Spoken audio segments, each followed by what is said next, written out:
we have a lot to talk about. Yeah. A lot of things in common.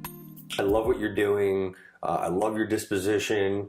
Amazing how many people you've spoken with already, and the businesses that you've helped build. Yeah. If you don't mind, tell everybody a little bit about who you are, what you do, and about your podcast, and then we'll start digging into some questions.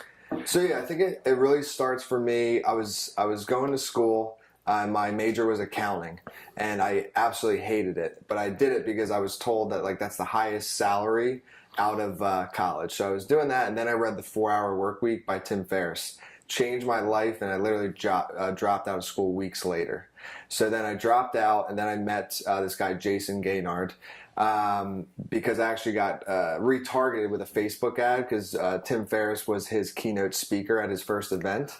So I clicked Tim Ferriss's face on a Facebook ad, reached out to Jason, and was like, hey, I'm a broke dropout that wants to be an entrepreneur. Can I help out with your event in exchange for letting me come to it for free? And we hopped on Skype literally the next day, and he's like, yes. We talked for a little bit, and then he was like, yes. And then what year was this? This was 2011, 12. 2018 now. Yeah, around 2012, 6 years ago. So I met with him, and then I ended up writing a book because I learned so much about networking from him called Conference Crushing. And that brings us kind of to today, and then my business that's on my shirt, Authors Unite. Give it a nice shot. Let everyone look at that. There it is. But writing a book, because I didn't know what I wanted to do. I just knew I wanted to run my own thing. I didn't want to wear a suit and tie every day and be told what to do. That's my mindset on that. So, but after I wrote the book, it gave me the confidence. I was like, oh my gosh, I'm a author now. Legitimately, and I'm at 21 years old at that time. So then it gave me the confidence to go speak at events. I've been running Authors Unite, where we help people publish and market books for about 5 years now. And what types of books? Nonfiction and personal development. And then I think as far as me, right, Authors Unite's my business, and then the Business Blast is my podcast where I've interviewed almost 700 people now. And what really inspires me, just 700 people? Just 700. And it's only been for 5 months, 6 months maybe.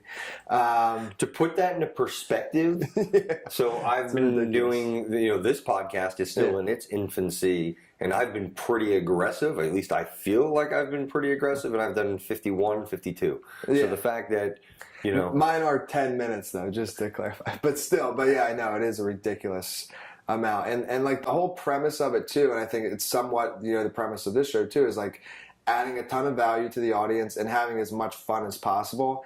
And it's it kind of naturally happened. That's why I dropped out too, is I didn't understand why people didn't like their work. And that was very confusing to me. Why would you work at a job you don't like to then use that money for things that you do like? I wanted to have fun the whole time. So that's kind of what the Business Blast kind of brand is about. This is fun and valuable. And that is what I would like people. I want people to enjoy their work. Do you always have this much energy, this much positive energy, this much enthusiasm for what you're doing? I normally do. Yeah. Mm-hmm. That's fantastic. Yeah. And what are you noticing with some of the authors that you've worked with whether it's the self-help, personal development, nonfiction? Do you see a common theme amongst some of these people? Yeah. So a lot of them, their book is a value to the world, but then it's also a tool for their business.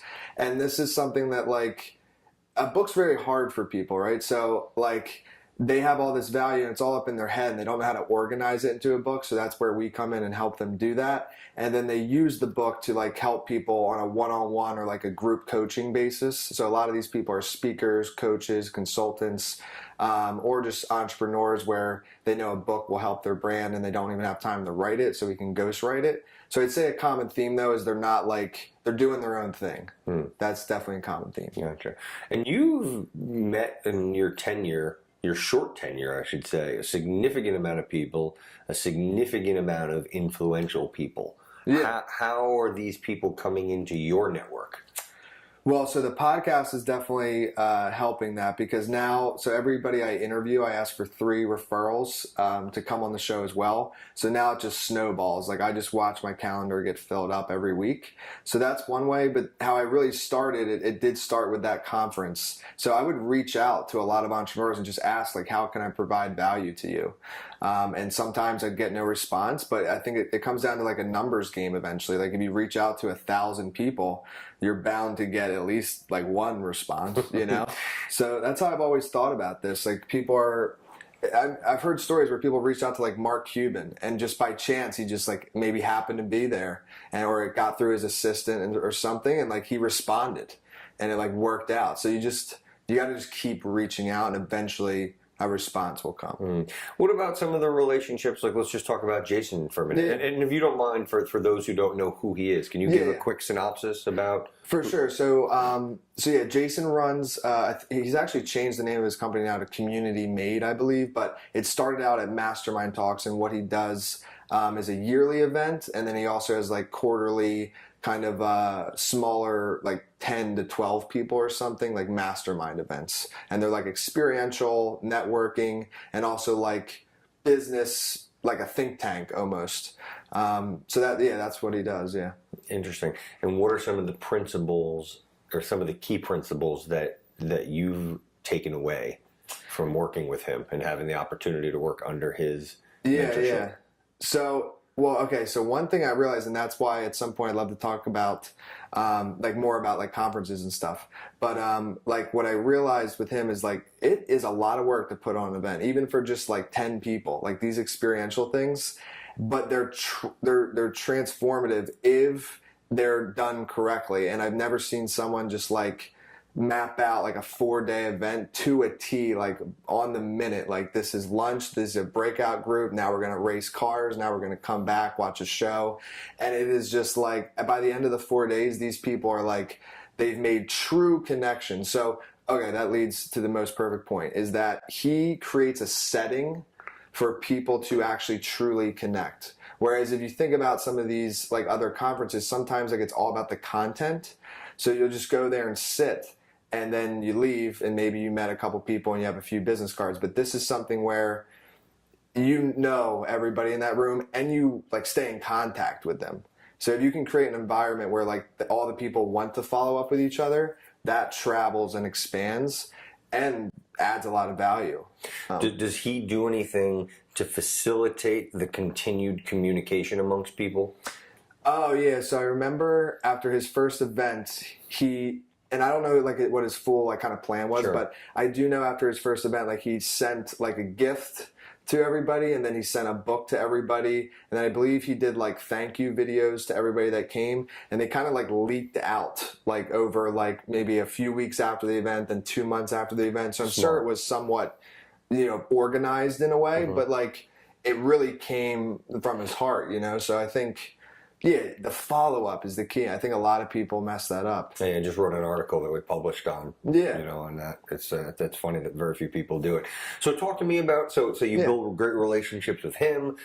Tell me some of the other people that, or it doesn't have to be any people in particular, but what is it that you do to maintain the relationships that you have? Well, what I'll do, so I have a CRM, and basically... I basically will have tags, let's say. So wherever I find out like where everybody lives, like the city. So then when I go to a city, I can look up in my CRM and do like little like mastermind dinners. And I got that from Jason actually.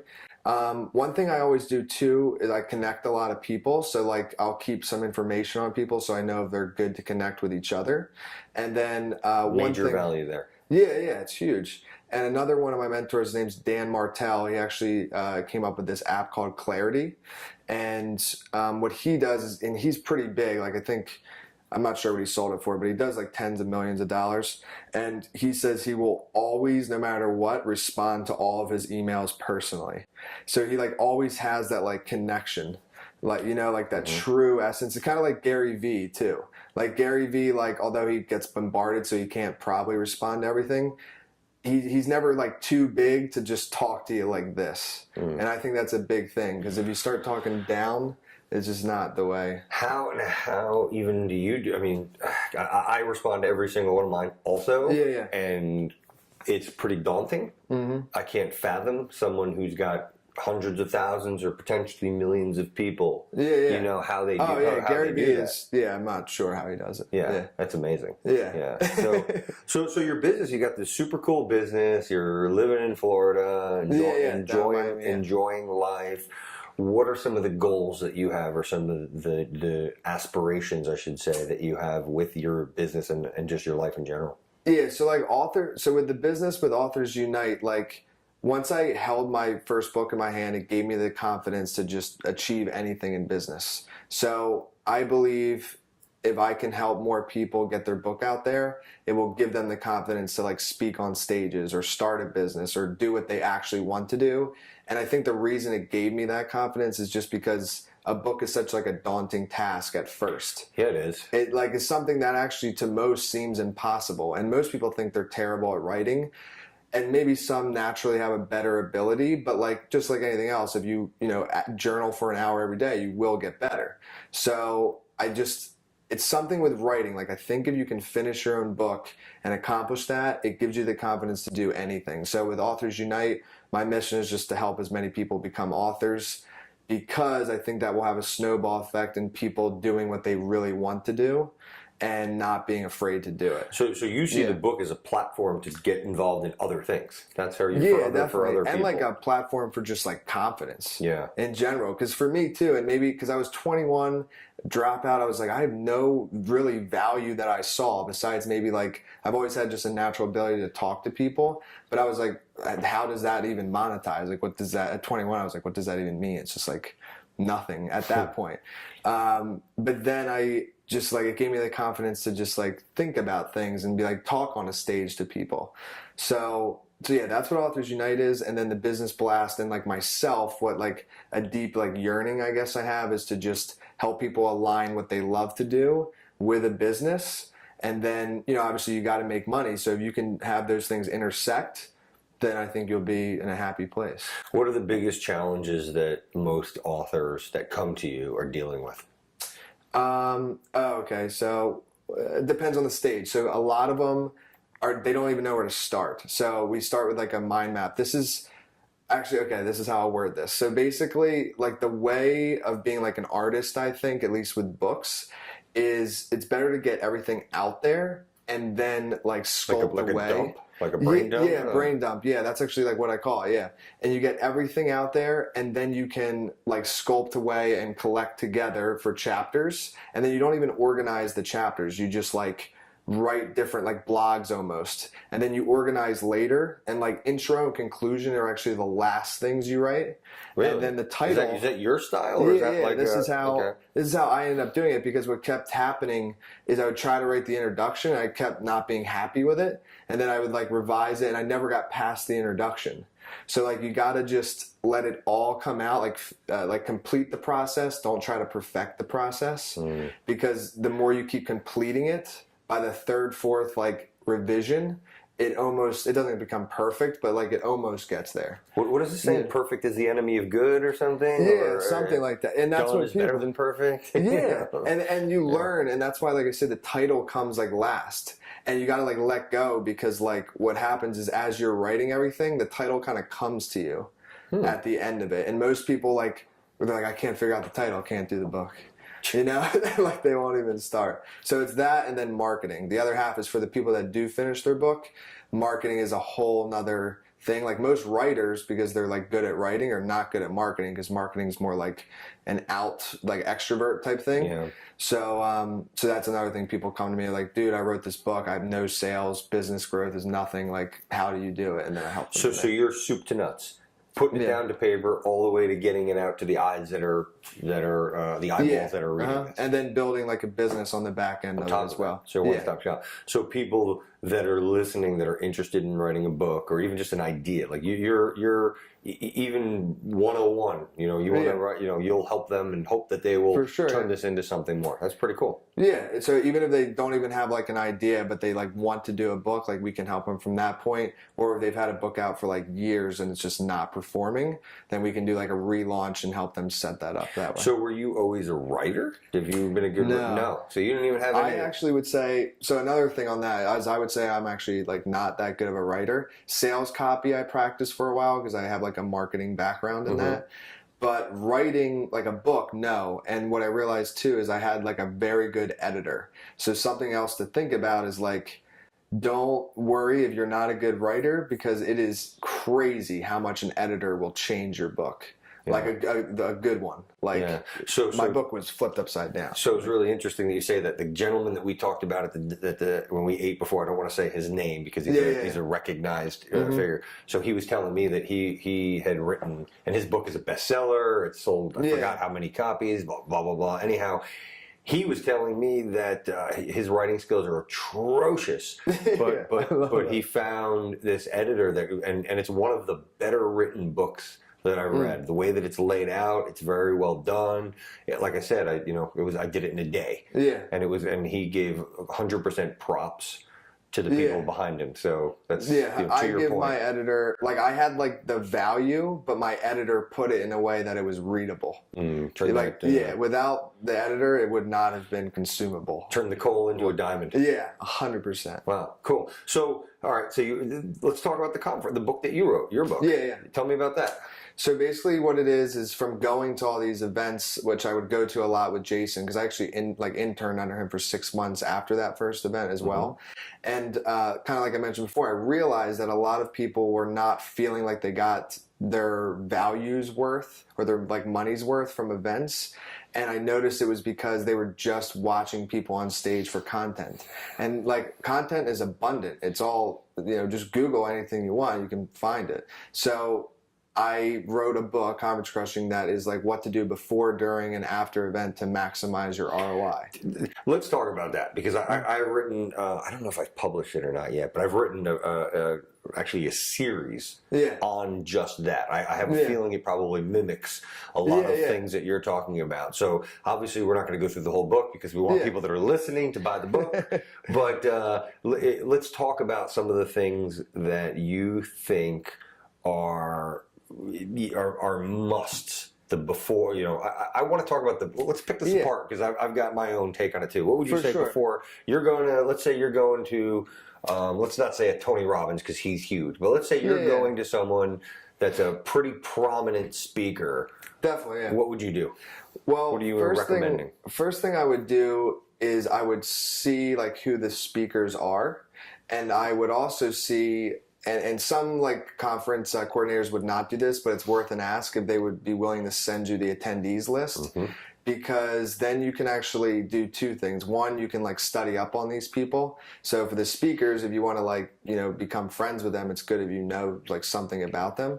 So that's one approach. And then also you can set up like after events there is 1,000 people going, and they do give you the information, which maybe they won't give you the emails because that might be some legalities there or something, but they'll at least give you like the names, and you can find them on social networks and just be like, yo, I saw that you're also going to this event. I'm holding a dinner like after the first day, and you can kind of have your own conference at the conference. So that's the main thing I would do, and that's what I actually did at a lot of events, and that's how I met like Tim Ferriss at Jason's event, is by reaching out to him. But then I also I'd read his book, learned more about him, then I was able to talk to him there as well. So it's like, but if I didn't know anything about him, I wouldn't have maybe had that confidence to go. I'm going to say that to that point is so huge.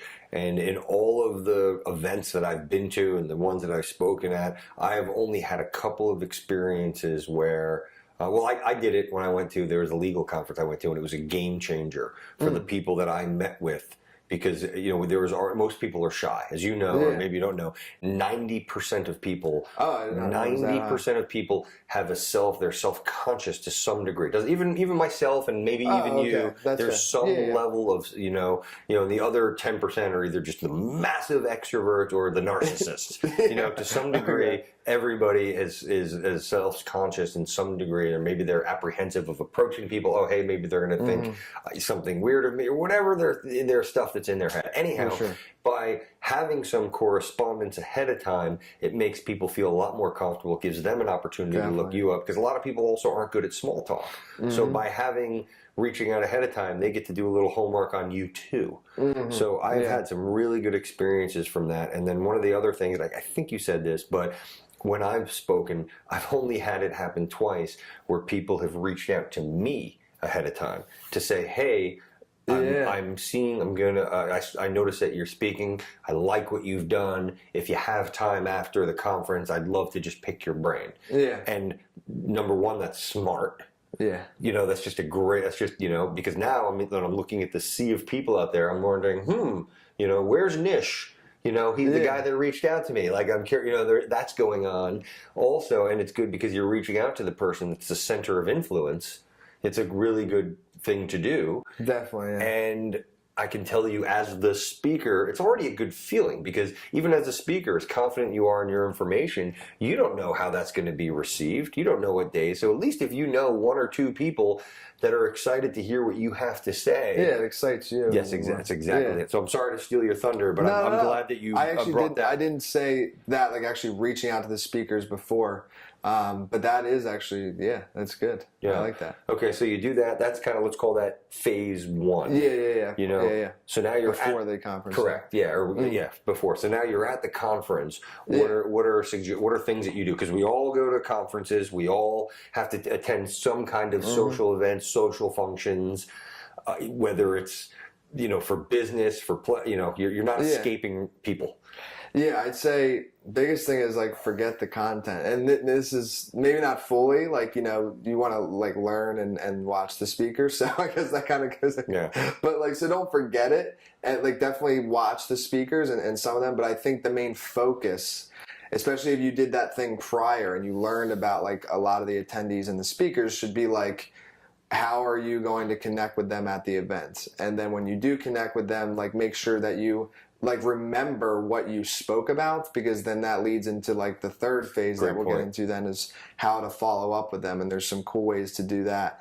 But that's the biggest thing, is during it is just like connecting with as many people as possible, and then but remembering, because if you like say you connect with like 100 people, but you didn't like maybe take any notes, and obviously you don't like take notes in front of the person because that's a little weird, but but like remember, like maybe, because most of the time you're at a hotel and the conference is like in the same building or the venue's nearby, so it's pretty easy. Like if you're there for an hour and you're networking, you realize, like I got a ton of stuff in my head, like go back to your room real quick and just remember some key points. That's a good point that most people. So that's really the biggest thing. I think it's just like I would do 80% networking and 20% content consumption. And if you have to miss a couple talks, I mean, I think that's fine. Yeah, you'll be all right. It'll probably be on YouTube. Yeah, good point. So, okay, cool. So you're set, you've prepared, you've met some people, now you're at this event, you've taken your notes, you've done all these things that you're going to remember people by, the conversations you talked about, things that are important. Now let's talk about the follow-up, because that's where the meat is. So one thing I did, and I actually did this at the event on the last day for Mastermind Talks, Jason's event, is I actually there was 15 speakers. I wrote them each a handwritten letter of what I learned from their talk. And the way that he actually set this up was all the talks were in one day, and then all the networking really happened like the next day. So in that case, you were able to like kind of watch, and they were always like 15 minutes each talk. So kind of like shorter, I'd say, because like a keynote's usually like an hour, I guess. But that's what I did. I remembered some key points to all their talks, then wrote them each a handwritten letter, and then on the last day of the event, I gave it to them. And the thing with handwritten letters... You gave it to who? You gave the speaker. Like I found them actually, so that's what was cool, the way he set that up, is the speakers, because there was also breakout things the second day. Yeah. So the speakers stayed the second day, and it was actually a contest. Great idea. The speaker won $25,000, the top speaker. So like, but to find out who won, it had to be the second day. So I believe this may not be exactly how it was, but either way, how he set it up was that the speakers mingled with the audience for a while. And this was like 100-person event, so not huge, but just a perfect I really event. Like that idea. Yeah. So has he replicated that? Yeah, he's definitely done he's done it like 3 or 4 times, I believe. I love that idea. Yeah. Can you ask him if I can steal that? Yeah, dude, right, okay. I'm sure he'd be fine with it. All right, yeah. Because most events, what'll happen is the speaker, like Gary Vee or something, like he'll like usually, because he has to go, but if you can somehow set it up where it's like a value to him or her to stay, then they will inevitably probably mingle with the audience. And everyone wins. Everyone wins. So, but that's what I did. And then I'd say, like, if you somehow do get their address, like if you can't give it to them in person, a handwritten letter is just, it makes you stand out. Because like how many like actual like handwritten thank you letters do you really get? And if I know when I get some from like clients or like I've spoken at some events or something like that, I keep them like at my desk. So it's, you remember that person. I have so no one can see it here, but if you can see, there's a drawer. I have one of those filled with the handwrittens from throughout the years of from other things. So yeah, those they're saved. Absolutely, it's huge. And then I guess the scale though, because obviously you wouldn't write like 1,000 maybe. I guess you could, but to scale though, just definitely having like a good, as you said, you have a custom CRM, but like a good CRM where you have all your notes that you took from the event, put that in, and then follow up with the people you event and connect them. Or even if you just find an article, you're like, okay, this guy's a sales professional. This article's on sales, really good. There's multiple touch points. And I think a lot of people are very transactional and they don't realize that like it doesn't always have to be like, hey, I know we talked at that event, you were interested in writing a book, here's my services. Like it could be way more natural than that. Like, hey man, it's great chatting with you. Like it's been a week since the event, how you doing? Yeah. That's like normal. And then like down the line, you're like, oh yeah, dude, I remembered you said about the book, like how's it coming along? And then maybe they'd be like, yeah, I know you're an expert on it. Let's hop on a call. And then they're actually like kind of pitching you to be your client. So I would think long term in that way. Why do you think most people don't do that? Because again, I'm going to go 90% don't do that. So I can't remember if it was Gallup or Harvard or they're a pretty reputable firm or organization did a study that 70% of people don't follow up. I actually think that number's significantly higher. I think and then the percentage of people that do follow up are following up with an ask as opposed to a give. Yeah. Dude, these are crazy. Yeah. So why? I mean, it's definitely extra work, but what's funny is it's actually not when you think about it, because yes, it's extra work in the short term, meaning like you didn't find out if they're a yes or no maybe for your service because you don't ask it till maybe a couple times down. But it's better, like, would you rather have a no up front and then not have a relationship, or rather have a relationship with a no right now that could turn into a yes, or you help that person out? Like there's sometimes people will come to me and like our service isn't right for them, and then I'll just be upfront. I'll just be like, hey, this person can help you. And that could then trickle way down the line that this person's like, oh, well, I know that I wasn't right for them, but I know who is. And then they actually refer a client to you because you were honest to them and turned them away. Agreed. So these are all the things where it's just like doing the right thing is always the right thing. And that's just what I'm kind of boiling it all down to, is like some people would still try to sell that person. But that's a quick transaction, and at the end of it, it would not be good because it wasn't a good fit. So I think like following up is more work on the front, but on the back it expands and the ripple effect just happens. Agreed. 100% agreed. Yeah. Who have been some of the best people that you've come across besides like Jason? Yeah, exactly. No, I mean, I don't know if there are, any even just random people that you've been impressed with, that they've done something that stood out to you. Yeah, well, I mentioned Jason and Dan Martell. I guess one, and I don't know him personally, but like Gary Vee is just somebody who I follow, and like and I know it's for a lot of entrepreneurs, but like just the way he operates, I believe he really believes in that ripple effect, where he's just like, I forget the exact quote, but he's like, the reason I started giving away everything for free is because I realized 99% of people won't do anything with it anyway. So it's just like, I watch how he does things, and he just gives, and like it's to a point now where like people are like asking him to like pay him to work with him, you know? Mm-hmm. So, and again, that's longer term, right? So you got to put in that like 10 years and then that maybe starts happening later.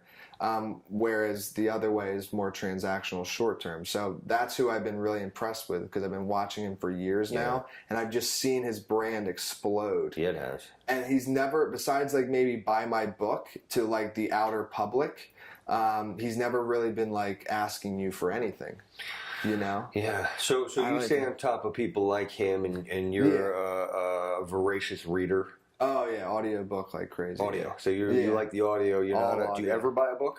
I do. So like, if there's an audiobook that like I'm really into and I think like actually sitting down and reading it would really benefit as well, then I'll do that as well. Like Think and Grow Rich, like I have that the black leather How and many the gold. marks are on it? Have Oh you written? my gosh, Yeah. I don't even know. How many times have you read it? At least 3 times. Yeah, that's a minimum. I've probably read it 10 times. Yeah. Some people, that's like their year. It's on their yearly calendar. It Like has they to be. read it every year. I feel like everybody. It should be something that should be in.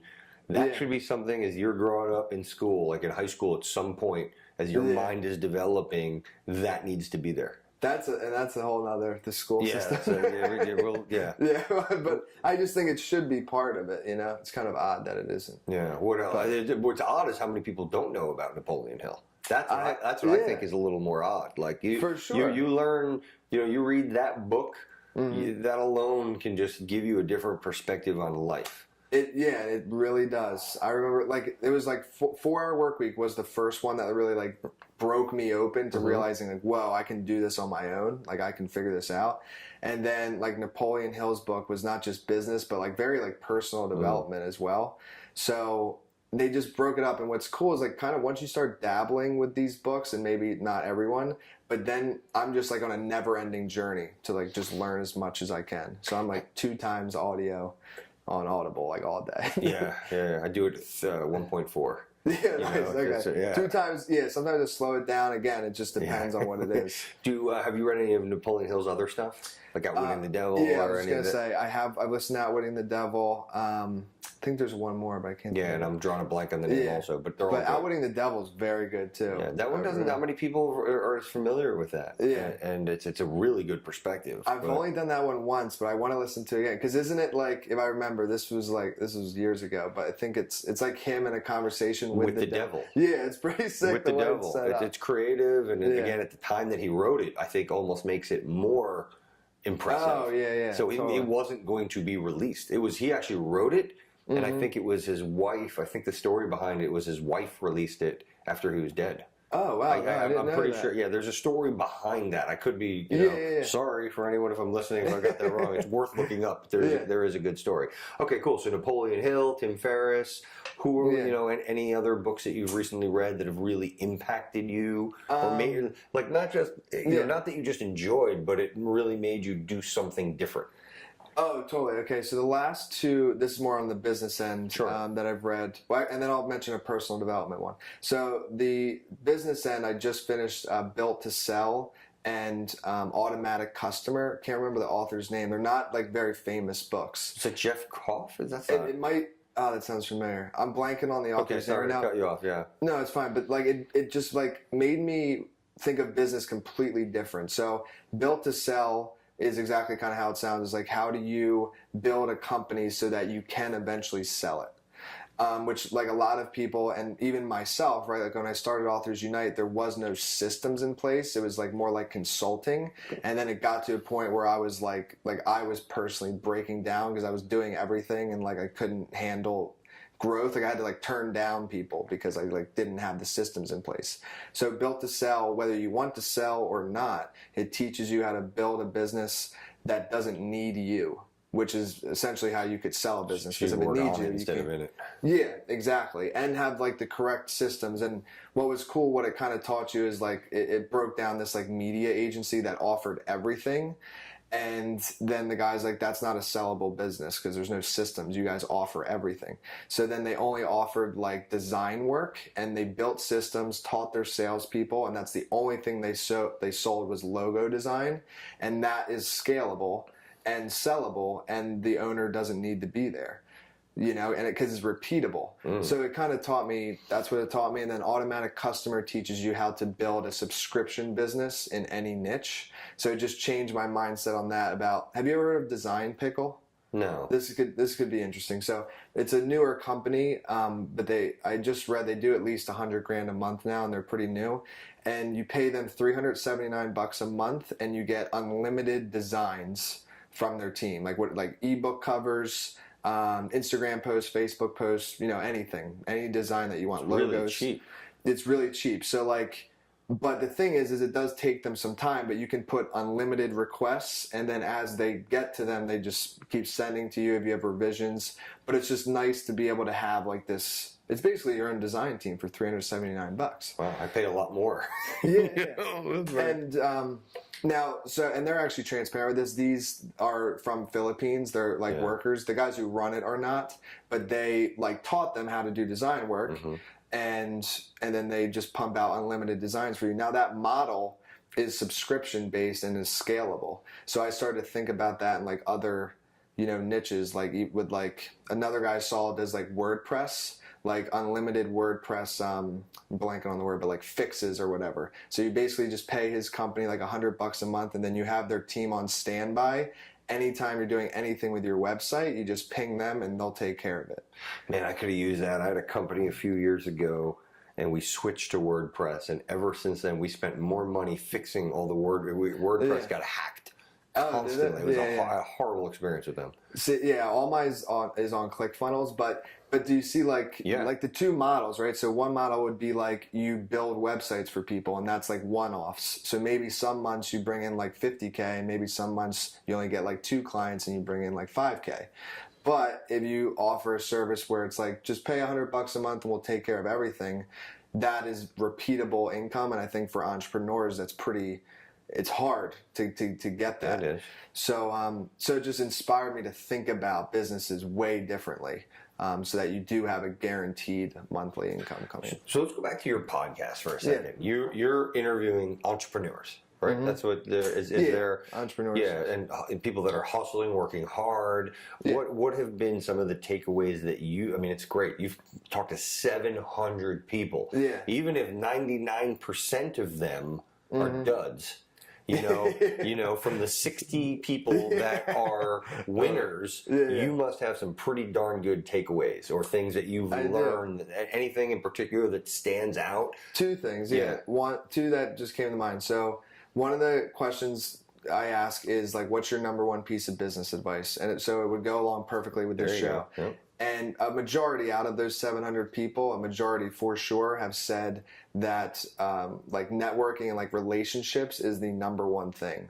95% of small and medium-sized businesses get their business from networking. Yeah. Sorry to cut you off, but isn't it so? Or referrals. And again, it's even to going back up to the follow-up thing that we were talking about before, you're more likely to buy from a friend. So instead of thinking about how do I get this customer, maybe a better thought is how do I build this relationship? And then if they want to write a book, we're already friends. So it's not even a sale then. It's just hey dude, we've been friends for a year. I'm gonna write that book. So what do we do? And that's a way better way to do things. 100%. So that's one. And then another question I ask, which is more on the personal development side, is what is the key to happiness? And it's very interesting. That's been split. So this is I'm real curious about. You got me. Yeah. So half the people say a balance, right? A balance between work and life. Is there such a thing? True. So that now the other half, and there's actually maybe a third outlook. The other half say balance is bullshit. So they're there is no balance. They're both intertwined. You just go all in on both. And then some people say that happiness should actually not be a target. Happiness is more a feeling that happens in some cases. An outcome, as a byproduct, if you will. Yeah, and more what should be an aim is peace or fulfillment.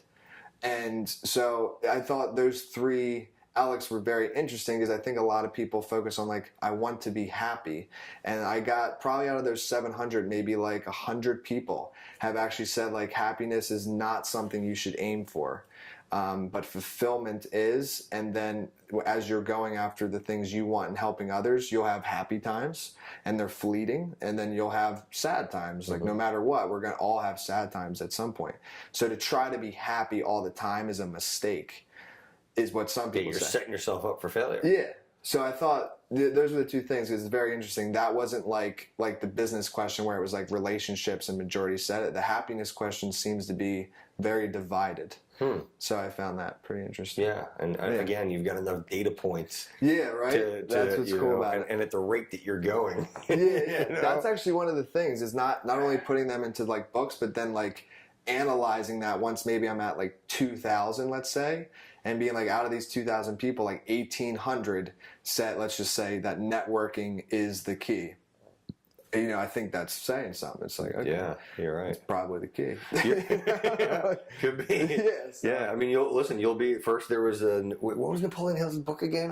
We just talked about because Outwitting the Devil. Or? No, Think and Grow Rich. So Think and Grow Rich, because that's what Tools for Titan is. It's just the newest. Yeah, exactly. It's just the next iteration. Yeah. So you'll probably come up out with that third iteration. Yeah. Between all the business owners that you're interviewing. And that's exactly what he did. Yeah, it's very cool. That's what's going on. So do you have interest in terms of your podcast? Do you ever interview people that aren't entrepreneurs? Like tell me the criteria of your show. Because I think people that are listening, I reached out to you, right? Were you referred to me? I can't remember. I think reach out through LinkedIn, I believe. Yeah, but so I can't remember. Someone had referred me to your show. I forgot. Okay. I forgot. Got it. I forgot what it was, or maybe I'd read an article, and I loved the format. So this is a long form podcast.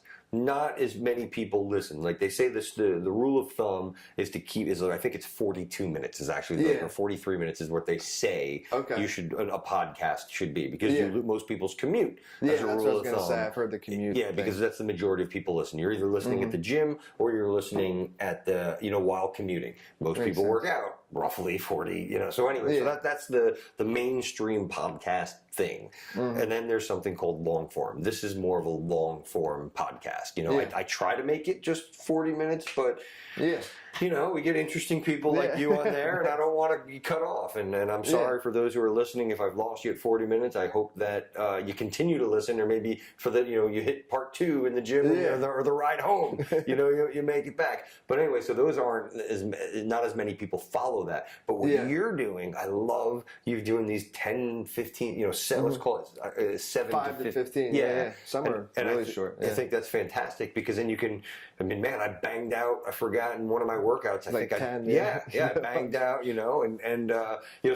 Candidly, some of the people were okay, but it was great because I could get right through them. If they weren't fantastic, but fine. I did a couple of minutes of my day. Agreed. Yeah. So I would say actually, like, as I've grown it, right? Because even though it's almost 700 episodes, like, it almost sounds weird to say like 5 months going and it's already 700 episodes. So I'm still, to be honest, like learning about it. And how I feel is like, as I'm growing it, I am trying to kind of like tighten up the criteria so that there isn't like really any episodes out there that people are like, that wasn't good. But like, so far for me, the criteria is we will reach out to people on LinkedIn that have in their job titles that are like speakers, entrepreneurs, authors, coaches, consultants. And that's the reason I chose those types of people, is because I do think we are moving towards an economy where, like, people are more working at home and doing their own like freelance business on the side, maybe as they're working for somebody else. But their goal overall is to move all the way to this way, I think, for most people. So I think learning from the people that have already gotten there is powerful. So that's really kind of the only criteria, to be honest. And then after that, how I thought of like the short segments is I looked at like a lot of the podcasts. I didn't really see any that were just like 5 to 10 minutes. And I definitely realized, our attention spans are getting lower and lower with all technology. So I was like, well, I think there's a fit in the market for a podcast that's 5 to 15 minutes, like no fluff, just straight value. And and it's been going well. But then there is a fit for like the 3-hour Tim Ferriss or Joe Rogan, depends what you like. So will you kind of revisit the 700 pick a few out of there to say, hey, listen, come back on. That's definitely the plan. Yeah. Because I learn like about them through the podcast as well, and I'm like, whoa, like that guy. Like yourself, for instance, like networking, like that guy could talk about networking for hours and like really add a lot of value. And then, maybe somebody else they interviewed, I'm like, they're just getting started in their business, maybe years down once they have some more experience.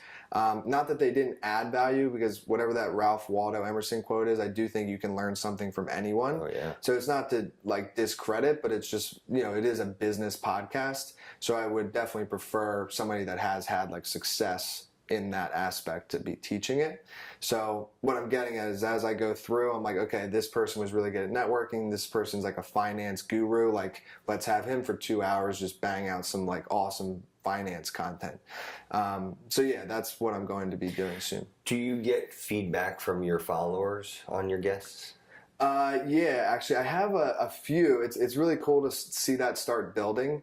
So I have a few that follow me on Instagram, and they're like avid listeners. Like some people, like, because they're so short, they're at a point where they listen to every single one. Yeah. As soon as it pops, and I'll get actually messages, kind of like you were saying, like this one was awesome, and then like this one was not that good. It's good to get that feedback. Yeah, it's good to get and I'm open to all of it.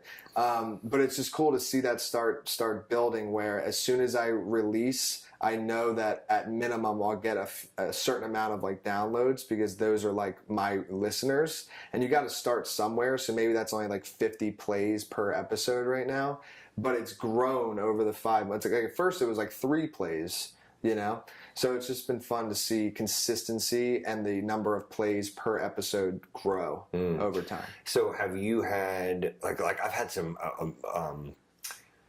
I've had people that have reached out about the guests to say, oh, you should have asked this question, or I wish you did this. So actually one of the guys, he was actually supposed to be here yesterday, coming in from Texas. I had people from like Saudi Arabia, Russia reach out and ask questions. So I'm like, I really need you to come back, because we got more. I don't know if you've had that yet, or if not, like what kind of experiences where... It's funny. So one that recent just came to mind, and you maybe have been, because we're near New York right now, but he runs Pure Green, which is a juice place in New York. There's like 7 of them. Yeah, I've been. I was actually just there like maybe 2 weeks ago. Actually. That's funny. Yeah. So his name's Ross Franklin, and I had him on the show. And not cheap. No. Oh, no. I actually looked up on the website. It was like a pack of 6 for like $50. It was like nice. Yeah. Good for him. Good for Ross. Yeah, must be good stuff. Good job, Ross. But I knew a little about him before I got on, but I didn't know that he had like, apparently one of the people that watch all my shows, like he's reached pretty high success and like done stuff with he like actually helped open, and he said this on the show, the first Bulletproof Coffee in LA with Dave Asprey. If you're familiar with Bulletproof, I've not heard of it. Yeah. So Dave Asprey's like leading like kind of like the health and like how do you say? Like nootropic and stuff, like enhancing your maybe he was on Aubrey Marcus's podcast. Probably, I'm trying to think of... probably, definitely, probably was. But yeah, and that was just the person that hit me up on Instagram was like, dude, you had Ross Franklin on, like he's huge, like, and I was just like, didn't really know. Like, that's cool. So, but yeah, that's starting to happen like more and more as I release more and more and people start to listen to them. Then I'll. Are you changing your like? So I've changed. Like I like the feedback too. Like for sure. Yeah. So the format. Yeah. So I've actually. Or... I haven't changed okay, so actually from episode 1 at about like 100, I did change the questions.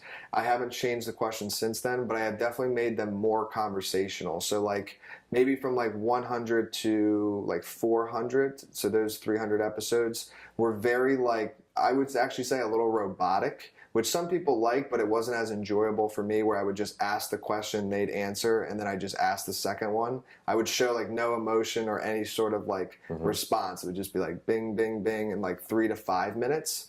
And then it just started to feel like robotic. I was like, this isn't even fun for me anymore. So now I actually do lengthen them to like 15 to 20 minutes. Sometimes they do end up going shorter, depends on the guests. But I've opened that window, so even though it's the same questions, like what's the key to happiness, after you answer, I can ask you like why you think that, rather than just being like, we only got 5 minutes, I got to move to the business question now.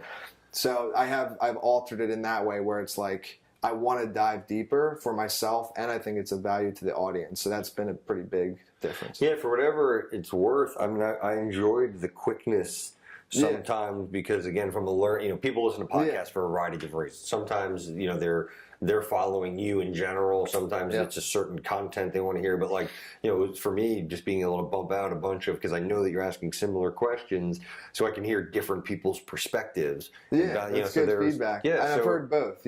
Some people have been like, I love the new format because they're like getting more out of it. But then other people, like you're saying, like if it is only 3 to 5 minutes, it's a very even if you didn't love that one, you're like, well, let's try another one. It's only 3 minutes, Yeah.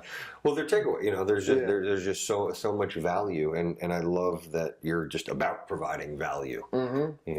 So I think that's fantastic. Are you getting out on more shows? Are you looking to get out on more shows so people can kind of expand your? So, I think anybody that wants to do a podcast should. Like, not only is it's actually the funnest part of like my businesses. Like, I love it. So it's fun, and like it just organically grows your business and your network. Which out of the 700 people, your network's like and you said like 95%, I think, was a small business, small and medium-sized business referrals. Yeah.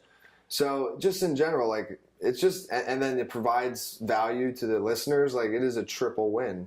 Probably more wins than that, like that I just don't even know yet. But like it is, and yes, it is. It's the reason I'm on this show, right? Like I guess you got referred like about the podcast, and then came on. So it's gotten me on other shows. It's just been all around great. That's great. Yeah. What kinds of questions do you have for me? Anything in particular? I'm sorry, I'm just sitting here peppering you, with questions. So I'd love to actually, because I know you've had some like really just awesome people on your show. So like, I'd love to ask, like, how do you ask like them, or how do you get, for instance, like Chris Voss of like Never Split the Difference? Like, how did you get? How did that happen? Yeah. So that book, if anyone hasn't listened, that's hands down the best negotiating book I've ever read. I've listened to. I actually have an audio, and I ended up buying the book, which I usually don't do. I'm an audio guy also, and I listened to that like probably 5 or 6 times, and I reached out with him. I just reached out directly, and it took a little bit of time. And I think I even responded like, I'm a horrible negotiator trying to get you on my show.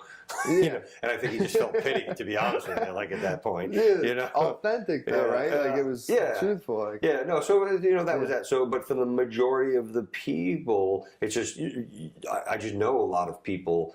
So what's happened is people referred them to me.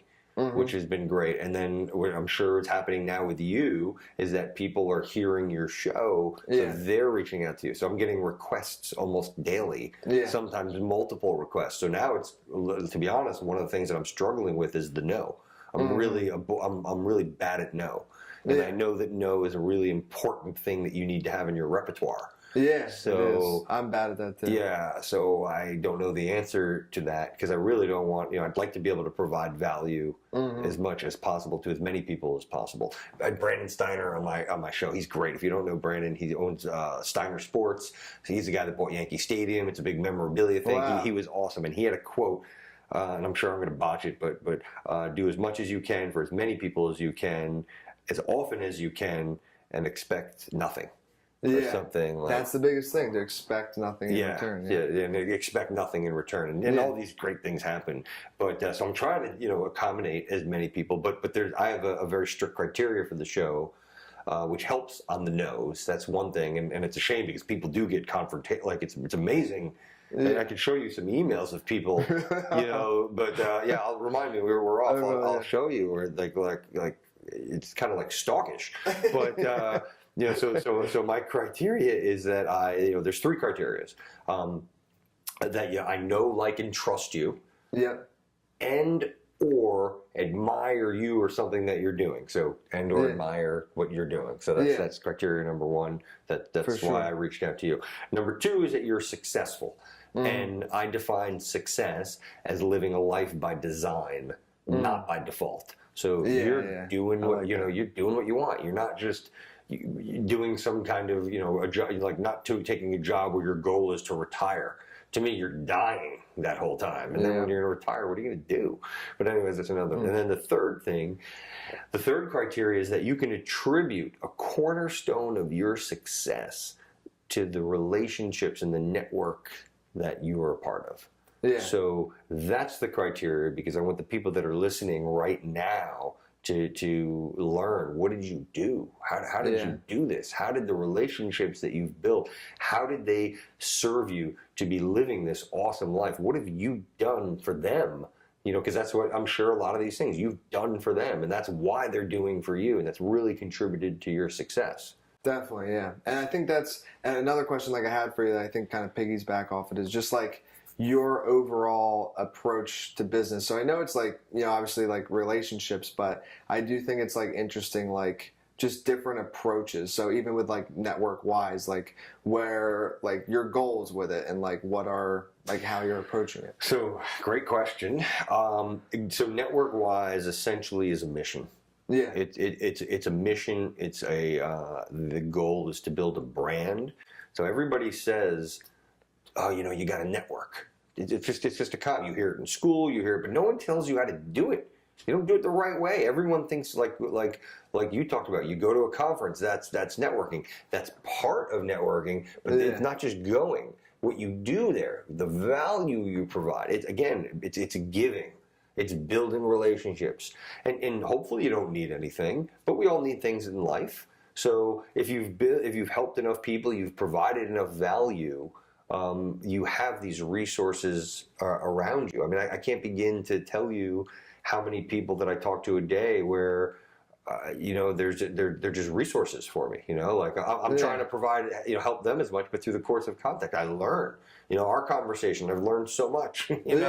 So to answer your question, it's getting back to a mission. It's getting back to a brand. Teaching people. I really want people to have a networking mindset habit. So what does that mean? The networking mindset habit is. A habit. You don't control the future. You control your habits, and your habits control your future. Yeah. If you have a networking mindset habit, meaning that your goal, your interaction is to benefit whoever it is that you're having an experience with or a relationship with, guards come down. You're genuinely trying to help people. You're just constantly raising. And I always say, it's not my saying, but rising tides lift all ships. Mm-hmm. My success is your success. So as I'm rising, everyone who's with me is coming. You're all coming with me. Mm-hmm. So I just want to benefit. If I just keep benefiting, if I can get more people to try to benefit, there's a butterfly effect. There's more people, and then everyone's kind of pulled into your wake of benefiting. So that's the goal. And I think that's a good point there is for some reason like networking is not really expanded on a lot when like taught. It's just like relationships are important. You should network. But like it is like there is an art and like creating a habit to it. So I think that it should be a lot deeper than that, the explanation. So I think that's important. Yeah, well, I'll tell you what's really interesting. So I speak at a lot of law firms and sales organizations, and what blows my mind, if you want to be a partner in a law firm, you're taught law and you're taught really well, but really to make it to a certain level, to become a partner, you need to bring in business. And sometimes your track record gets you there, but more often than not, you need to establish the rapport with the clients, getting back to the referrals and things like that. I've talked to so many lawyers. There's never been a single class taught on the relationships in building, and it blows my mind. Same with CPA firms or any type of small business. It's just not out there. Yeah, that's crazy. Yeah, it's really not. Yeah. I mean, there are people that are like Jason, who you're talking about. He's doing things that are involved in networking. It's awesome. He's providing value, but the people, not everybody can afford him. Yeah, for sure. So what I'm trying to do is to try to listen. Let's learn at grassroots. Mm-hmm. Learn the basics. Let's learn that now. Understand what you've got to be doing. Definitely, and kind of plant that. What is the analogy? It's a great analogy. Bamboo.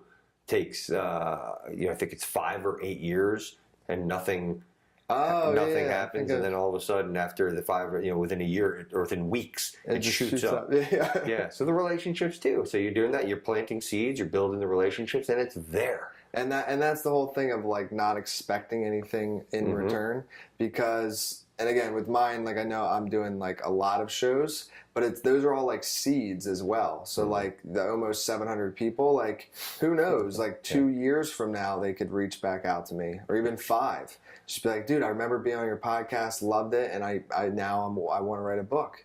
And it's just like things like that are just not so transactional, but it's just the way the universe just kind of works. Like it does all come back to you, and some of those seeds maybe won't grow, but some will. So just you got to plant them. That's great. So next time you're in town, you should come back. Yeah. I think we'd have a lot of fun. I think there'd be more things to talk about. In a year from now, anything in particular that you would have accomplished? Definitely. So, from a business standpoint, with Authors Unite, like I want to hit a goal of helping 1,000 people become authors. I don't think that'll happen within a year, but within, by 2022, I'd like to hit that. And I think I'm giving myself some room. We're over 300 right now. So I got like some good numbers. 4 years to hit 700 more. How big is your team? So, I have some employees, some contractors, about like 8 people. Yeah. You're producing a lot of work. Yeah, definitely, yeah. And so, Design Pickle, we use them for some designs, and then we use, like some people are like niche for book covers, so I will actually like use them for that, but for social media posting, that's where we'll use Design Pickle. And then you got editors, assistant, what else? Yeah, I'm trying to think. It's all virtual team. My assistant's actually in New York here. Gotcha. So. Amazing. Well, listen, this has been great. You're